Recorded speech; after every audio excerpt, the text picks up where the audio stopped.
నమస్కారం. NXT news కి స్వాగతం. ఈనాటి వార్తా విశేషాలు. తిరుమల పవిత్రతకు పూర్వ వైభవం తీసుకొస్తానని సీఎం చంద్రబాబు తెలిపారు. తప్పు చేసిన ఏ ఒక్కరిని వదిలిపెట్టమని హెచ్చరించారు. తప్పు చేసిన వారు చరిత్రహీనులుగా మిగిలిపోయే కఠినంగా శిక్షిస్తామని తెలిపారు.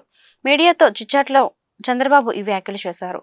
తిరుమలకు 200 ఏళ్ల పైబడిన చరిత్ర ఉంది. ఇంట్లో స్వామివారి లడ్డూ ఉంటే ఇల్లంతా గుమగుమలాడే వాసన వచ్చేది. అంతటి పవిత్రత విశిష్టత ఉన్న లడ్డూను కల్తీ చేయడమే కాక జగన్ ఎదురుదాడి చేస్తారా? ప్రజలు గుణపాఠం చెప్పినా బుద్ధి మార్చుకోరా? స్వామివారి అన్నప్రసాదం స్ఫూర్తితోనే అన్న క్యాంటీన్లు పెట్టాం. తిరుమల శ్రీవారి విషయంలో నేను 1కి 10 సార్లు ఆలోచిస్తా. స్వామివారి విషయంలో అపచారం తలపెట్టే మాటలు పొరపాటును కూడా చేయం. వాస్తవాలతో భక్తుల మనోభావాలు దెబ్బతిన్నాయనే బాధ నాకు ఉంది. అలాగని గత పాలకులు చేసిన దుర్మార్గులు చూస్తూ ఊరుకోవాలా అని చంద్రబాబు ప్రశ్నించారు. రాష్ట్రాభివృద్ధికి భారత పరిశ్రమల సమాఖ్యతో కలిసి పనిచేస్తున్నామని మంత్రి నారా లోకేష్ అన్నారు. రాష్ట్రంలో ఫుడ్ ప్రాసెసింగ్ యూనిట్లకు అవకాశాలు ఉన్నాయని తెలిపారు. స్పీడ్ ఆఫ్ డూయింగ్ బిజినెస్ పై ఇప్పుడు ఏపీ దృష్టి పెట్టిందని చెప్పారు. వేగంగా అనుమతులు యూనిట్ల ఏర్పాటుకు ప్రభుత్వం సహకరిస్తుందని వెల్లడించారు. విజయవాడలో సిఐఐ సమావేశంలో లోకేష్ పాల్గొన్నారు. అనంతరం మీడియాతో మాట్లాడారు. 5 ఏళ్లలో 20 లక్షల మందికి ఉద్యోగాలు కల్పిస్తాం. నెల రోజుల్లో ఎకనామిక్ డెవలప్మెంట్ బోర్డు ఏర్పాటు చేస్తాం. పెట్టుబడుల కోసం మీ వద్దకే మేము వస్తాం. నైపుణ్యం ఉన్న మానవ వనరులు కూడా ఏపీలో సిద్ధం అని లోకేష్ అన్నారు. Andhra Pradesh is a very peculiarly long state.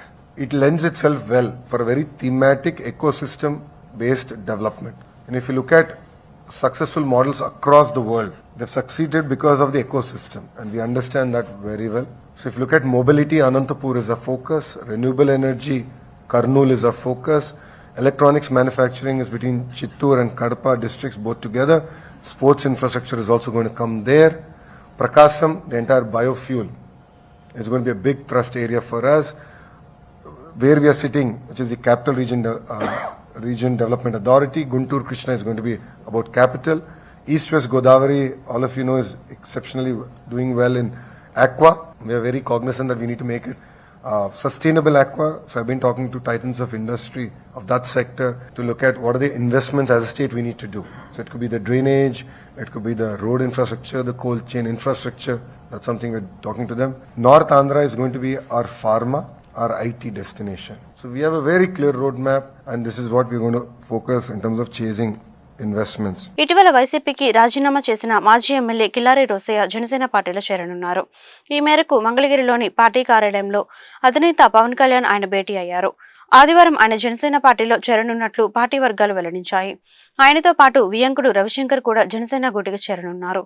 2019 ఎన్నికల్లో పొన్నూరు నియోజకవర్గం నుంచి గెలుపొందిన రోసయ్య 2024 సార్వత్రిక ఎన్నికల్లో గుంటూరు లోక్సభ స్థానానికి పోటీ చేసి పరాజయం పాలయ్యారు. దేవుడి మీద రాజకీయం చేయడం చంద్రబాబుకే చెల్లిందని వైఎస్ఆర్సీపీ ఎమ్మెల్సీ బొత్స సత్యనారాయణ అన్నారు. చంద్రబాబుకు చిత్తశుద్ధి ఉంటే తిరుమల లడ్డు వివాదంలో విచారణ చేసి నిజాలు తేల్చాలి.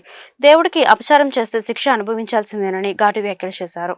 అలాగే ప్రసాదంపై వచ్చిన ఆరోపణలపై న్యాయ విచారణ లేదా సిబిఐతో విచారణ జరిపించాలని డిమాండ్ చేశారు. ఎమ్మెల్సీ బొత్స శనివారం విశాఖలో మీడియాతో మాట్లాడుతూ కూటమి ప్రభుత్వం 100 రోజుల పాలనలో అటర్ ఫ్లాప్ అయింది అన్నారు.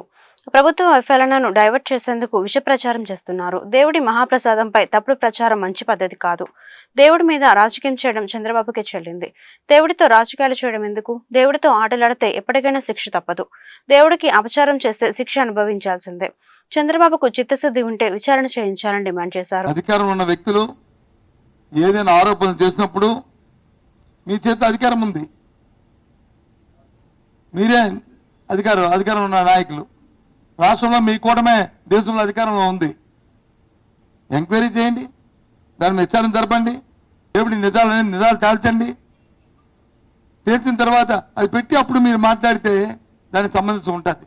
అంతేగాని పాసింగ్ రిమార్క్స్ చేసి ఇలాంటి కార్యక్రమాలను రాజకీయ కోణంలో భగవంతుని వినియోగించుకోవడం, వారి పేరును వచ్చి రాజకీయాల్లో చొప్పించడం అనేది చాలా దురదృష్టకరం. ఎందుకంటే దేవుడితో మనం ఆటలాడుకోవడం మంచి సమంజసం కాదు. ఏదో చిన్న చిన్న విషయాలు కాదు. మనం అనుకుంటాం చట్టాల్లో ఉచ్చుకులు తీసుకొని చట్టాలకు అతీతంగా మనం ప్రవర్తించవచ్చు. కానీ దేవుడితో వచ్చి మనము దాన్ని వచ్చి చేస్తే ఎవరైనా సరే దానికి మాత్రం ఇవాళ కాదు రేపు ఉంటుంది శిక్ష అనుకోవచ్చు. గుంటూరు పట్నం బజార్ ఫ్రూట్స్ మార్కెట్ రోడ్డు ఇరువైపులా డ్రైన్స్ లో సిల్ట్ తీసే కార్యక్రమం చిరు వ్యాపారాల పాలిట శాపంగా మారిందని గుంటూరు తూర్పు నియోజకవర్గ వైసీపీ సమన్వయకర్త నూరి ఫాతిమా వ్యాఖ్యానించారు. చిరు వ్యాపారుల ఆర్థిక మూలాలు దెబ్బ కొట్టకుండా కాపాడాలని గుంటూరు కార్పొరేషన్ అధికారులు ట్రాఫిక్ పోలీసులకు విన్నవించారు. రోడ్డు ఆక్రమణలు తొలగించాల్సిందేనని, అలాగని చిరు వ్యాపారులు పొట్టకొట్టడం సబబు కాదన్నారు. శనివారం ఫ్రూట్స్ మార్కెట్ రోడ్డును నూరి ఫాతిమా పరిశీలించారు. ఈ సందర్భంగా భయాందోళనతో ఉన్న చిరు వ్యాపారులకు ఆమె భరోసా ఇచ్చారు. ట్రాఫిక్ కు అంతరాయం కలగకుండా రోడ్డు మార్జిన్లో తోపుడు బండ్లు పెట్టుకోవాలని సూచించారు. కమర్షియల్ ఏరియా కావడంతో ఈ ప్రాంతం నిత్యం రద్దీగా ఉండటంతో వాహనాల పార్కింగ్ విషయం ఒక సమస్యగా మారిందన్నారు. దీన్ని అధికారులే పరిష్కరించాలన్నారు. సిల్ట్ తీసే కార్యక్రమం పూర్తి కాగానే అధికారులు చిరు వ్యాపారులకు ఒక పరిష్కారం చూపించాలన్నారు. దీనిపై గుంటూరు నగర కమిషనర్కు సోమవారం విజ్ఞాపన పత్రం అందజేయనున్నట్లు పేర్కొన్నారు. ఈ కార్యక్రమంలో వైసీపీ కార్పొరేటర్లు, ముఖ్య నాయకులు పాల్గొన్నారు. ఈరోజు పట్నం బజార్లో మరి ఎంక్రోచ్మెంట్స్ కానీ లేకపోతే డ్రైన్ షిల్ట్ తీయడానికి ఇక్కడ కొంతమంది చిరు వ్యాపారులు ఇబ్బంది పడుతున్నారు. వాళ్ళ ఇబ్బంది కాకుండా కమిషనర్ గారిని మేము ఒకటే కోరుకున్నాం, సార్ మీరు చేస్తున్న పని చాలా చక్కగా ఉంది, మేము కూడా యాక్సెప్ట్ చేస్తాం. ఎందుకంటే 10 సంవత్సరాలు నాన్నగారు ఇక్కడ ఎమ్మెల్యేగా ఉన్నారు, ముస్తఫా గారు. ప్రజలు మంచి కోరారు, ఎందుకంటే ఆయన కూడా ఎక్కువ శాతంగా డ్రైన్స్, రోడ్స్ దాని గురించి ఎక్కువగా, శుభ్రత గురించి ఎక్కువగా దృష్టి పెట్టారు. మీరు ఇక్కడ షిల్ట్ తీస్తున్నారు, బాగానే ఉంది. కానీ ఇక్కడ ఏమవుతుందంటే షిల్ట్ కోసం ఎంక్రోచ్మెంట్స్ని పగలగొడుతున్నారు, దాన్ని అలాగే వదిలేస్తున్నారు.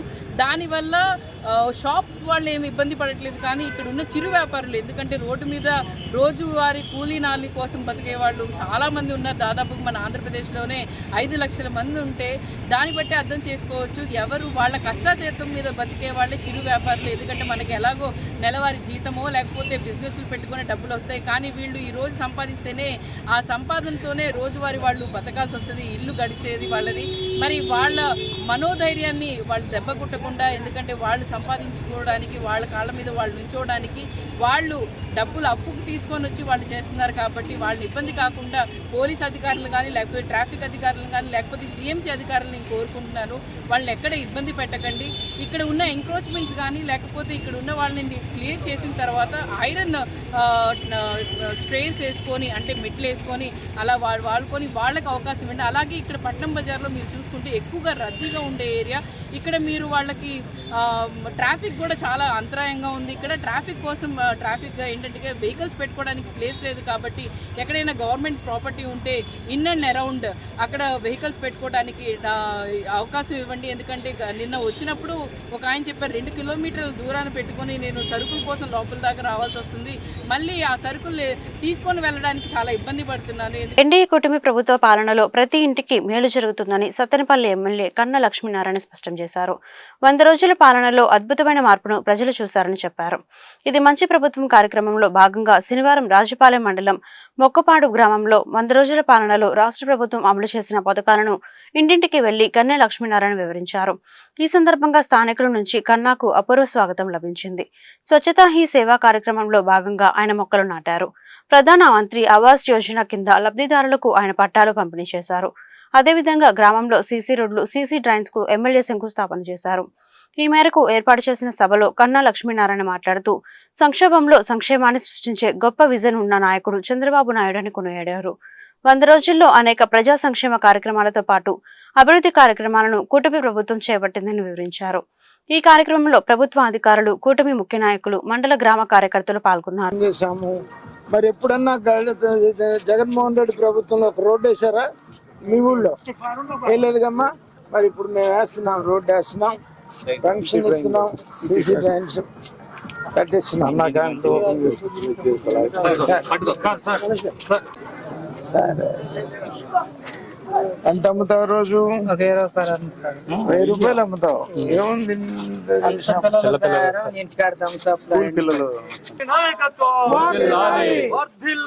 ఉమ్మడి కూటమి ప్రభుత్వం.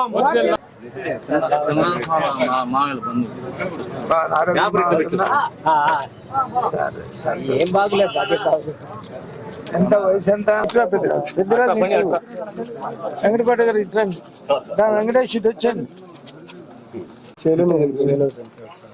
మరి 4000 రూపాయలు ఆ?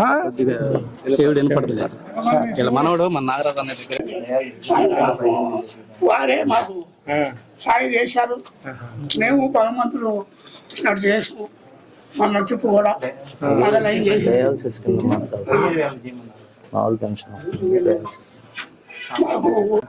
ఆ గోపురం అంటే కుంకుమ, గోపురం అంటే కుంకుమ. అదేంటి పసుపేశ్వర్లే.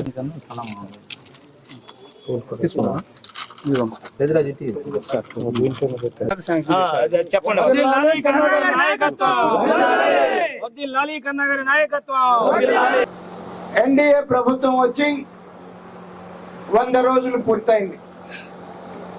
ఆ సందర్భంగా రాష్ట్రం అంతా కూడా 20వ తారీఖు నుండి 26వ తారీఖు వరకు కూడా ఈ రకమైనటువంటి పాంప్లెట్స్ ప్రతి ఇంటికి ఇచ్చి ఈ 100 రోజుల్లో మీ ప్రభుత్వం మీ ఆశీస్సులతో వచ్చి ఎన్డీఏ కూటమి చంద్రబాబు నాయుడు గారి నాయకత్వంలో ఎంతో అనుభవం కలిగినటువంటి నాయకుడు, 14 సంవత్సరాలు ముఖ్యమంత్రిగా చేసి ఎంతో ముందు చూపుండి విజన్ ఉన్నటువంటి నాయకుడు ఆయన 2009 ఆ ప్రాంతంలో విజన్ 2020 అని ఇవ్వటం జరిగింది. మరి ఇప్పటికీ అప్పటి తాను విజన్ వల్ల ఇవాళ హైదరాబాదు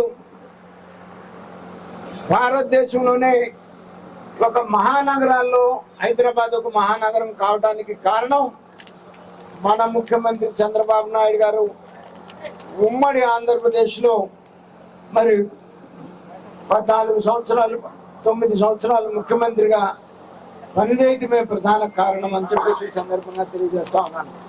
పవిత్రమైన తిరుమల తిరుపతి లడ్డూ ప్రసాదంలో జంతువుల కొవ్వుతో ఉన్న నెయ్యి వినియోగిస్తే అది ముమ్మాటికి జాతి ద్రోహమే అని సిపిఐ రాష్ట్ర సహాయ కార్యదర్శి ముప్పాల నాగేశ్వర స్పష్టం చేశారు. కల్తీ నెయ్యిపై సిబిఐ విచారణ జరిపించాలని డిమాండ్ చేశారు. అంతేకాకుండా నిందితులకు కఠిన శిక్షలు పడేలా చూడాలన్నారు. ఈ విషయంలో టీటీడీకి చెందిన విజిలెన్స్ అధికారులు పాత్ర ఉంటే వారిని శిక్షించాలన్నారు.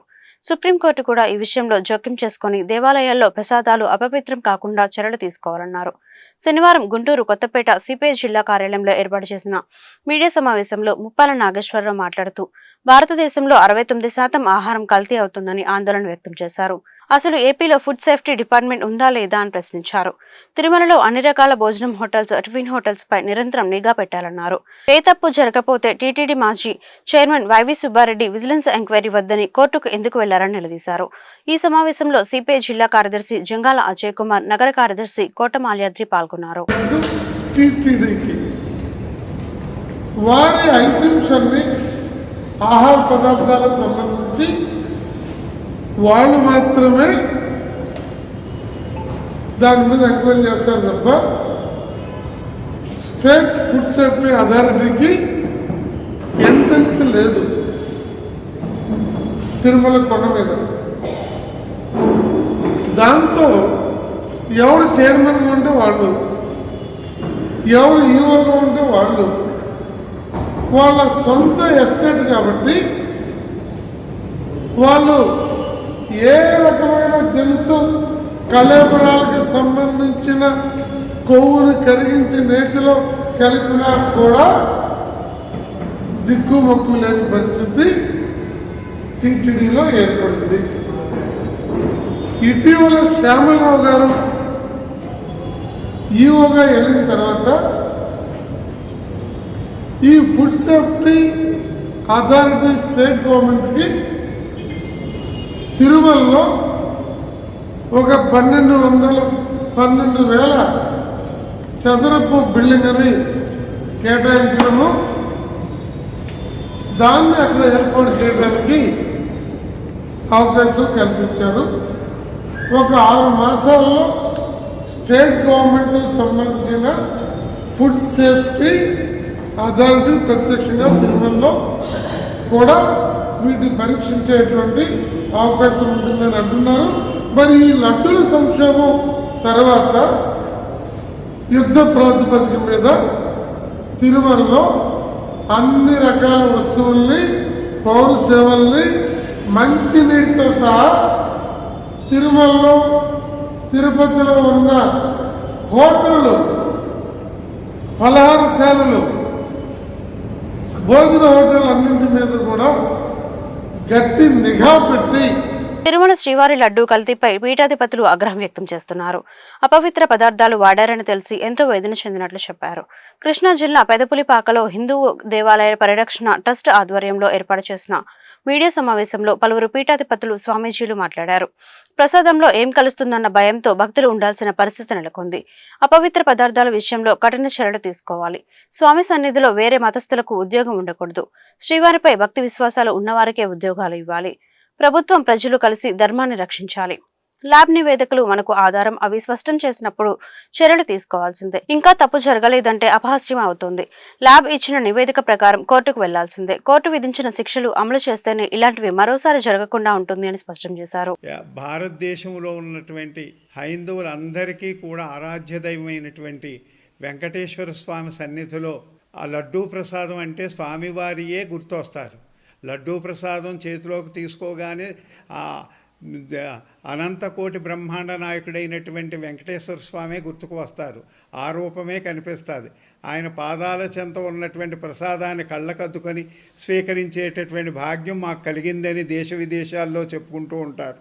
అంత గొప్పదైనటువంటి ఆ మహాప్రసాదాన్ని అందులో హిందువులు ప్రతి శనివారం కూడా తలంటి స్నానం చేసి మాంసాహారం ముట్టుకోకుండా ఆయన గురించి కేటాయించి ఆయన పూజలు చేసుకొని జీవించేటటువంటి తత్వం కలిగినటువంటి భారతీయులందరికీ కూడా ఆయువు పట్టైనటువంటి వెంకటేశ్వర స్వామి నివేదనకి తయారు చేసేటటువంటి లడ్డూలు ఇంత నీచానికి దిగజారటం చాలా శోచనీయం. అంటే ఇంకా చెప్పుకోవడానికి వీలు కానటువంటి, అంటే మనకు శాస్త్రవచనంలో చెప్పాలంటే సూకరము అంటే పంది. కాబట్టి పంది యొక్క కొవ్వు, గోవుల యొక్క మాంసంలో కొవ్వు, ఇంకా తదితరమైనటువంటి నీచ పదార్థాలన్నింటినీ కలిపి ధర్మానికి గ్లాని కలిగించాలని చూసినటువంటి కారకులు ఎవరైతే ఉన్నారో వాళ్ళకి ఇప్పటికే పనిష్మెంట్ చూపించాడు వెంకటేశ్వర స్వామి. అది మాకు ఈ విధంగా జరిగింది అని తెలుసుకోవటం లేదు. భారతీయులందరూ కూడా ఈ సమయంలో ఏకగ్రీవంగా ఒక్క తాటి మీదకు వచ్చి ఆ స్వామి యొక్క సన్నిధిలో వేరే మతస్థులు ఎవ్వరూ ఉద్యోగాలు చేయకూడదు అని అక్కడ. కాబట్టి ఎవరికైతే శ్రీవారి మీద భక్తి విశ్వాసాలు ఉన్నాయో వారికే ఆ కొలువులు ఇవ్వాలి అని భారతీయులందరూ ఏకకంఠంతో, ముక్తకంఠంతో మరి బయటకు వచ్చి చెప్పవలసిన ప్రభుత్వానికి తెలియజేయాలి. ప్రభుత్వం కదలాలి, ప్రజలు కదలాలి, ఈ ధర్మానికి గ్లాని కలగకుండా చూసుకోవాలి. అట్లాగే ఇప్పుడు అన్ని దేవాలయాల్లో భక్తులకి విశ్వాసం తప్పిపోయింది. ఏ ప్రసాదం వాళ్ళు ఇచ్చినా ఈ ప్రసాదంలో ఏం కలుస్తుందో అనేటటువంటి భయం. అంటే పూర్వం ఏ ప్రసాదం తీసుకున్నా కళ్ళకద్దుకొని తీసుకునేవారు, అంటే ధర్మబద్ధంగా ఉండేది. కాబట్టి ఇప్పుడు ఎక్కడికి వెళ్ళినా ఏ ప్రసాదం తీసుకోవాలన్నా ఒకలాంటి భయం వచ్చేసింది. దీనిలో ఏ పదార్థం కలుస్తుందో, మనం దీన్ని నిషిద్ధమైనటువంటి పదార్థాలు కలిసాయా, మన ధర్మానికి గ్లాని కలుగుతుంది అనేటటువంటి భావన వచ్చేసింది. కాబట్టి ప్రభుత్వం కూడా వెంటనే చొరవ తీసుకొని దీనికి కారకులైనటువంటి వారిని న్యాయస్థానాల ముందు పెట్టి శిక్ష పడేటట్టుగా చేయాలి. చేసినట్లయితేనే ఈ సమస్యకు పరిష్కారం దొరుకుతుంది. ఆ విధంగా చేస్తారని మేము కోరుకుంటూ ఉన్నాం. ఈ నెల 27వ తేదీన గుర్రం జాషువా కవితా పురస్కారాల ప్రధానోత్సవం నిర్వహిస్తున్నట్లు ఎమ్మెల్సీ కెఎస్ లక్ష్మణరావు తెలిపారు. ఈ సందర్భంగా సాహితీవేత్తలు గుమ్మ సాంబశివరావు, గౌరీ నాయుడులకు ఈ అవార్డులు ప్రదానం చేస్తున్నట్లు చెప్పారు. కార్యక్రమానికి సంబంధించిన పోస్టర్లు ఎమ్మెల్సీ కెఎస్ లక్ష్మణరావు, సిపిఎం జిల్లా కార్యదర్శి పాసం రామారావు ఆవిష్కరించారు. బ్రాడీపేట సిపిఎం కార్యాలయంలో జరిగే కార్యక్రమంలో అందరూ పాల్గొని విజయవంతం చేయాలని వారు సూచించారు. గుర్రం జాషువా జయంతి సందర్భంగా జాషువా విజ్ఞాన కేంద్రం ఆధ్వర్యంలో ప్రతి సంవత్సరం సాహితీవేత్తలకు పురస్కారాలు అందజేస్తూ ఉన్నాం. ఈ సంవత్సరం గుర్రం జాషువా సాహితీ పురస్కారాలు 2 మహాకవులకి అందజేస్తున్నాం. శ్రీ గంటేటి గౌరీ నాయుడు ఉత్తరాంధ్రకు చెందిన గొప్ప కథకుడు, మహాకవి. పాడుదమా స్వేచ్ఛా గీతం అనే ఒక గీతాన్ని ఆయన రాయటం జరిగింది. చాలా పాపులర్గా ఉన్న గీతం అది. అలాగే డాక్టర్ గుమ్మా సాంబశివరావు అనేక గ్రంథాలు తెలుగులో రచించారు. ఆంధ్ర లయోలా కళాశాల అధ్యాపకులుగా పనిచేసి పదవి విరమణ చేశారు. ఈ సంవత్సరం 2024న వారిరువురికి ఈ గుర్రం జాషువా పురస్కారాలు అందజేస్తున్నాం. ఈ సందర్భంగా సెప్టెంబర్ 27వ తేదీ సాయంత్రం 4 గంటలకు గుంటూరులో గుర్రం జాషువా విజ్ఞాన కేంద్రం బ్రాడీపేటలో ఈ పురస్కారాల మహోత్సవం జరుగుతుంది. దీనికి వి బాలసుబ్రహ్మణ్యం ప్రముఖ సాహితీవేత్త, శాసనమండలి మాజీ సభ్యులు, ఎంఈఎస్ శర్మ శాసనమండలి మాజీ సభ్యులు, ప్రజాశక్తి పూర్వ సంపాదకులు వాళ్ళిద్దరూ కూడా ముఖ్య వక్తలుగా హాజరవుతున్నారు. అందువల్ల గుంటూరు నగరం, గుంటూరు జిల్లాలో ఉన్నటువంటి సాహితీవేత్తలు, అభ్యుదయవాదులు అందరూ కూడా ఈ కార్యక్రమానికి హాజరై దీన్ని జయప్రదం చేయాలని కోరుతున్నాను. తిరుమల తిరుపతి దేవస్థానంలో పనిచేస్తున్న అన్యమత ఉద్యోగులను వెంటనే బదిలీ చేయాలని శ్రీ వెంకటేశ్వర స్వామి వారి భక్త బృందం డిమాండ్ చేసింది. వెంకటేశ్వర స్వామి స్వానుభూతి పరులను ఆ స్థానంలో నియమించాలని కోరింది. కలియుగ ప్రత్యక్ష దైవం శ్రీ వెంకటేశ్వర స్వామి వారి దివ్య సన్నిధిలోని ప్రసాదాల తయారీలో జరిగిన అపచారాన్ని నిరసిస్తూ గుంటూరులో ప్రదర్శన జరిపారు. హైందవుల మనోభావాలను పరిరక్షించాలని ఆకాంక్షిస్తూ ర్యాలీ సాగింది. స్వామివారి లడ్డూ ప్రసాదాలపై ఓటు, భక్తుల మనోభావాలపై వేటు అంటూ నినాదాలు చేశారు.